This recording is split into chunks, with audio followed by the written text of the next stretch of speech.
Siya din na may galantag na sa ato ang tulumanon karon taon-taon. Atong makauban mga higala si Congresswoman Mila Magsaysay, mga higala ang chairperson no sa Committee on Senior Citizen no sa atong kongreso, mga higala. Kay ako mga katropa kahibaw mangyud mo nga diri sa ato ang tulumanon mga higala sa ato ang serbisyong katropa. Atong ginahatagan og pagtagad labi na gyud ang ato ang mga senior citizen, mga kaigsuonan. No? Ato ni mga igalang gihimo dili kay para lang mga igalang naatay ma-content. No, this is not just for compliance maigsoon, kundi ang atong gugma ngadto mga higala sa atong mga nanay, tatay, mga kaigsuonan. Gani naatay kuan diri kanabang mga panutsim buena nga magihatag pod sa ato ang mga katropa, and then amo pang it's sad to know manggod mga igsuon nga naapay mga 72 years old nga nagtrabaho paghihapon nanguhag basura para lang mabuhi mga higala, and wala in town sila benepisyo mga higala sa OSCA or something, mga kaigsunan. Makasubo ba? Now karon mga katropa, makakasama na dong, okay na dong. Makakasama natin ngayon sa linya si Congressman Mila Magsaysay, ang chairperson ng Committee on Senior Citizen no sa House of Representatives. Congresswoman Mila Magsaysay, ma'am, magandang umaga po at welcome po dito sa XFM Davao Region.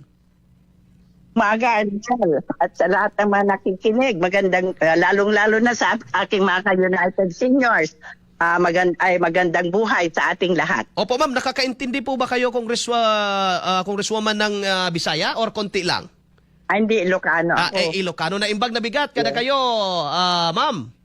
Bigat mo, Apo Arnel. Ma'am, welcome. Dinig po tayo sa buong Davao Region ngayon at live din tayo sa ating sa YouTube, at dalawang Facebook page, Congresswoman Mila. And yes ma'am, tuloy na po ako dito sa ating pagtatanong ngayong umaga. As chairman po ng House Committee of Senior Citizen, excited po ang ating mga elderlies, no? Itong ating mga senior citizen sa mga bills na na-file nyo po sa Kongreso. Una, ang tungkol sa universal pension. Ano ang latest po dito, Congresswoman Mila, from your office mismo to counter fake news regarding this, ma'am? Yes, talaga pong tunay na status ng Universal Social Pension, kasi alam naman natin na naaprubahan na namin sa Kongreso na ipaglaban po noong 2024 May, no? Kaya lang hindi inaksyonan sa Senado, kaya ni-refile ko uli ngayon. Ngayon, pero noong nakaraang taon 500. Ngayon, sinubukan namin na ng mga kasamahan ko sa committee na ng 1,000. Oo. Tapos ngayon, aprobado na, nasa APRO na. Kinakausap ko yung chairman ng APRO, tingnan niya, sige tita, tingnan natin kung makaya. Kung makaya. Pero kung ako, 500 na muna at saka na natin itaas. At least maaprobahan, sabi niya. Sabi ko, sige tingnan mo lang, baka naman pwedeng ilusot yung 1,000 para pantay-pantay na, sabi ko. O ngayon, kaya niya, tinitingnan namin kung saan pa ang kadagdagang pondo para magawang 1,000. Pero kung talagang wala, magtiyaga muna tayo ng 500 para lang maaprobahan ito. At wala naman akong nakikitang problema na maaprobahan sa Senado kasi 4 ang nag-file ng bill na ito sa Senado. Opo. At ang committee chairman na ng Social Justice ay si Erwin Tulfo. Kasangga natin yan sa pag-alalay sa mga seniors, no? So, wala akong nakikitang problema ng pagpapa-aproba sa Senado. So, yun ang isang magandang balita. So, pagbalik namin ng Enero, kasi magbabakasyon na kami, ay ito na po ang baka maisalang na po sa plenaryo para maaprobahan na sa Kongreso. Alright, salamat po, mga magandang balita po yan, Congresswoman Mila. No? Dito naman tayo sa na-approve sa Kongreso, ang isa pang importanteng bill or itong sinusulong nating batas, sponsored mo, ang Geriatric Health Act. Kumusta po ito ngayon? Yes, oo. Naaprubahan na sa committee ng health na vice chairman ako, tapos naaprubahan na rin sa appropriation. Opo. Nabigyan kami ng almost 1 billion na pondo. Ito actually existing na hospital na ito ng matatanda, kaya lang hindi fully functional. 10% lang kay outpatient lang kasi walang pondo dahil na-create ito nung si Presidente Gloria Macapagal Arroyo, create niya ito ng EO. So wala talagang sariling pondo at umaasa lang sa Jose Reyes. So napiranggot, hindi talaga maging functional. So ang naisip namin na mga kasamahan ko sa Kongreso ay gawin na lang, isa batas na lang na magiging Philippine Geriatric Hospital para nang sa ganon ay magkaroon ng sariling pondo. So nabigyan nga ng APRO ang na budget ng almost 1 billion. So ito ay magiging functional na itong hospital ng mga nakatatanda. Ito Arnel, Opo. ang kagandahan nito ay para specialty hospital para lamang sa mga nakatatanda, sa mga seniors. Kasi may heart center para sa puso, lung center para sa baga, kidney center para sa bato, no? Ito naman ay geriatric center para sa mga matatanda, sa mga nakatatanda. So, at kasama nito ay yung lahat ng government hospital ay magkakaroon ng geriatric ward. Okay. Para sa ganon, may sariling kalalagyan ang mga seniors pag sila'y na hospital. Ibig pong sabihin nito, Congresswoman, ay hindi lang ito mai-enjoy ng dyan sa may Luzon, kundi ito rin ay mararamdaman din ng mga senior citizen natin na dudulog sa mga pagamutan dito sa Davao Region, no, sa Caraga Region at dito sa Mindanao area. Yes. Oo, lahat ng government hospital magkakaroon ng geriatric ward. Actually, nandyan na ito sa RA 9994. Kaya lang hindi na i-implement. Kaya ngayon, ni-reiterate natin para ma-implement na. Okay. Maraming salamat po dyan, Congresswoman. Now, dagdag naman dito sa ating usapan, narinig namin, Kong Mila, na may magandang plano kayo sa tinatawag na, kasi pag mga bata, meron tayong daycare center, no? Meron tayong early childhood. May tinatawag kayong daycare center for seniors. Ano po ba ito, no? Kasi pagdating sa daycare, ang alam natin mga kabataan. Yes. Oo, nag-final ko itong bill na ito at sa Enero pagpasok namin ay i-agenda na namin sa Committee on Senior Citizen. Ito, ang kahalagaan nito ay kung nagtatrabaho yung ating mga anak at napag-iiwanan yung anak natin na ay yung mga nanay natin o tatay natin na mag-isa sa bahay, delikado. So ito, in every barangay, may iwanan sila sa mga nanay o tatay nila. At dito ay mapakain sila, ma-check up, at magkaroon sila na activities para hindi sila magiging ulyanin. Oo. At saka maski naman yung mga hindi na iiwanan sa bahay na mag-isa, pwede rin pumunta dito para makipagsaya. Para palagi silang masaya. Mayroon silang mga kasama na kapareho nilang seniors. Maganda ito, Congresswoman, dahil sabihin ko lang din sa iyo, isa sa programa namin dito sa aming himpilan, itong tinatawag naming serbisyong katropa. And most of our subject na binibigyan namin ng mga ayuda coming from our own pocket na din sa amin dito sa station ay mga senior citizen. And then every day we experience, like for example, bigyan kita ng example, Congresswoman, itong isang 79 years old dito na inabando na totally abandoned, but nilagay lang siya doon sa shanty na structure alone. Siya lang mag-isa doon kasi ang reason ng asawa ay nung anak rather ayaw nung kaniyang bana o asawa, tawag dito sa yung bana dito sa Bisaya, ayaw, hindi niya gustong makasama doon sa isang bahay. Ang ginawa, pinupuntahan namin, binibigyan namin ng itong pagkain, dinulog din namin sa lokal na pamahalaan dito sa aming area. Kaya lang ang one of the challenge, kasi napupuno itong mga house for the elderly or home for the aged, napupuno tapos hindi rin wala ring masyadong resources itong local government na to build another one, no? Maganda itong daycare center na sinasabi mo. Hindi lang daycare center, no? Nag-file din ako ng nursing homes para sa mga abandoned and homeless senior citizen.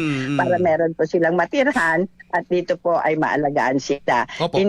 Mag-umpisa muna in every region tapos in every province. Yun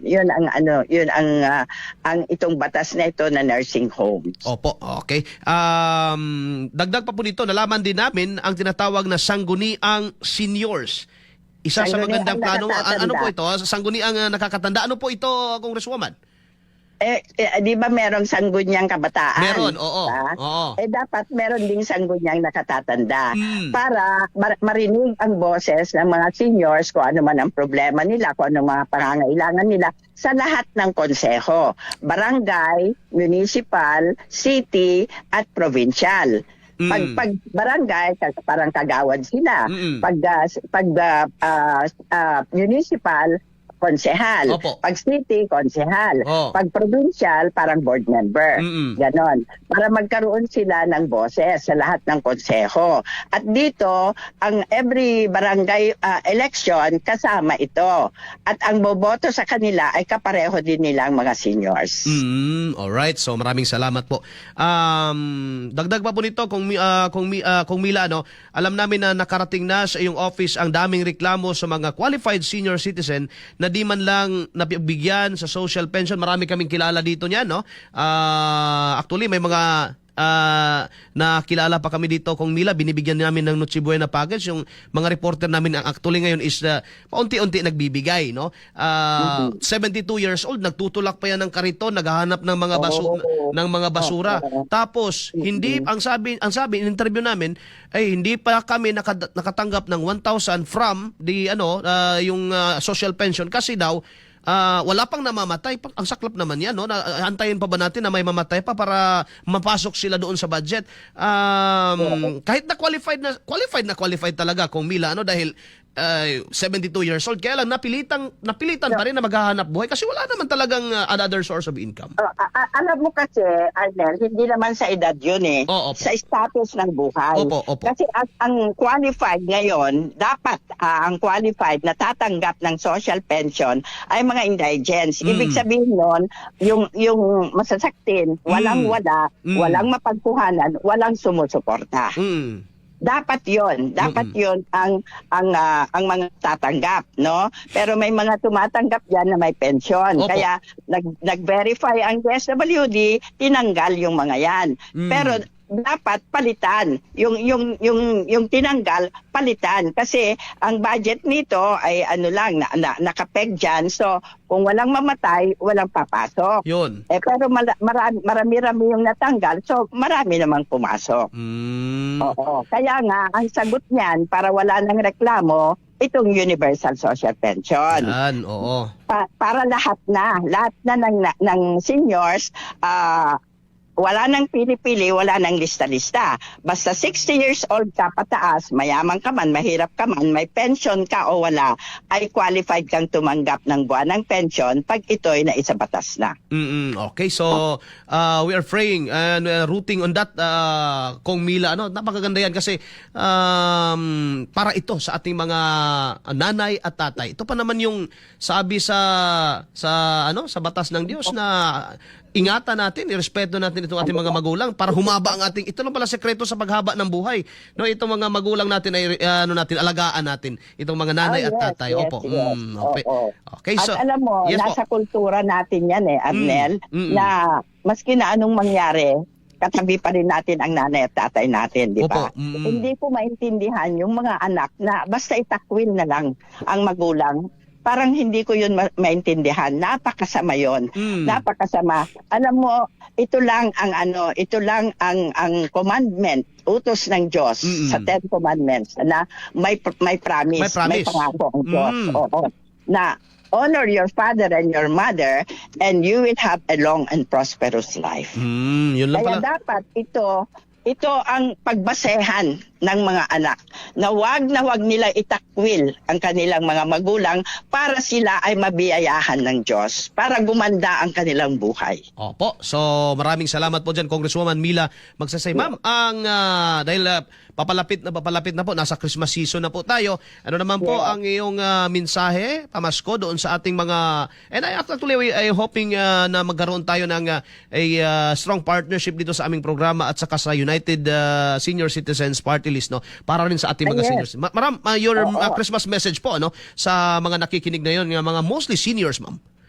Yes, sa aking mga nakikinig na ka-United Seniors, Merry Christmas po. Sana po itong Pasko na ito ay mapagnilay-nilay natin ang kahalagaan ng Pasko. Na ang ating Jesucristo ay naipanganak para tayo po ay bigyan ng buhay na walang hanggan. So, ngayong pong Pasko, magpakasaya po tayo dahil dapat lang po ng mga seniors ay masaya. Kaya po, lahat naman po ay ginagawa ko. Habang andito ako, habang andito ang kapatid nyo, habang humihinga pa ang kapatid nyo, wala akong gagawin kundi ipaglaban ang inyong karapatan, kapakanan, benepisyo at pribilehyo. Dahil gusto ko ang mga seniors ay palaging masaya at palaging maginhawa ang buhay. Kaya inaayos ko po lahat para lahat po ng ating pangangailangan, magmula po gamot, pagpa-hospital, kung kunin na tayo ng Panginoon, pagpalibing, at kung may magkasakit tayo, ay may pupunta sa bahay para magtumingin sa atin at mag-alaga sa atin. Ito po ay talaga pong inaano ko po lahat. Hindi lang po sa pamamagitan ng batas na lahat ng kaginhawaan ng buhay ay maibibigay sa mga seniors, bibigay ng gobyerno. Inaaksyonan ko rin po ito. Hindi ko po tinitigilan ang PhilHealth at ang sekretary ng DOH, ng Department of Health, para makakuha po tayo palagi ng benepisyo. At marami na po tayong benepisyo, marami na po tayong inaayos para lahat po ng pangangailangan ng seniors ay maibigay ng gobyerno, para wala na po silang intindihin na lahat na po ng pangangailangan nila ay ibibigay ng gobyerno. Marami na po tayong benepisyo. Narinig ko ba ninyo yung YAKAP program? Yung YAKAP program, programa ito ng ating unang ginang, Lisa Araneta Marcos, na noon konsulta. Pero ito pinalawak. Noon, libreng check-up, libreng laboratories. Ngayon, may kasamang gamot na 20,000 a year. So, parang 1,600 a month. So, magpa-register kayo. Tingnan po ninyo, patingnan ninyo sa mga anak nyo, sa website ng PhilHealth, makikita po ninyo doon yung mga YAKAP clinic. Doon ho kayo magparehistro o YAKAP provider sa mga government hospitals, YAKAP provider. Basta accredited ng PhilHealth, no? Dito ho kayo magparehistro para ma-avail po ninyo yung libreng check-up, libreng laboratory at saka yung gamot. O, tapos meron na rin po tayong nadinig ko ba ninyo yung speech ni ng ating Pangulo nung SONA, yung Zero Balance Policy. Yan sa mga DOH hospital muna, kagaya ng mga regional hospital, yung basta hospital po ng DOH, ng Department of Health, ay pag tayo po mapapasok, tayo po pumasok sa hospital at sa ward tayo magkwarto, ay automatic po paglabas natin wala po tayong babayaran maski isang kusing. Libre po lahat. Kaya po kung kayo po yung hospital, piliin po ninyo yung hospital ng Department of Health. At sa ward po tayo para libre po tayo. Wala po tayong alalahaning bayaran. Yan po ay programa ng ating mahal na Pangulo, Bongbong Marcos. At yung naman po, ngayon po, sabi ng Secretary of Health, trinatrabaho na rin po niya yung mga LGU hospitals. So lalawak na po ito na wala na pong babayaran. Opo. Ang mga seniors at lahat ng miyembro ng PhilHealth. Alright. With that note, maraming salamat po, Agyaman. Apo Kong Mila Magsaysay, ma'am, naragsak nga Pasko kanyo, no? Yes, just tagina, Arnel, na, sa pagbibigay mo nitong oportunidad na maiparating ko sa aking mga kapatid dyan sa Davao ang kanilang benepisyo at pribilehyo. Opo, ma'am. Salamat, ma'am. At maayong buntag mula dito sa Davao Region. Thank you, ma'am. God bless. Ayun bundag. Okay, salamat. Alas 8:47 magaygalantag na sa atong pagbaragumanuman. Kadto para magaygala sa ato ang mga senior citizen. Ano, mga katropa.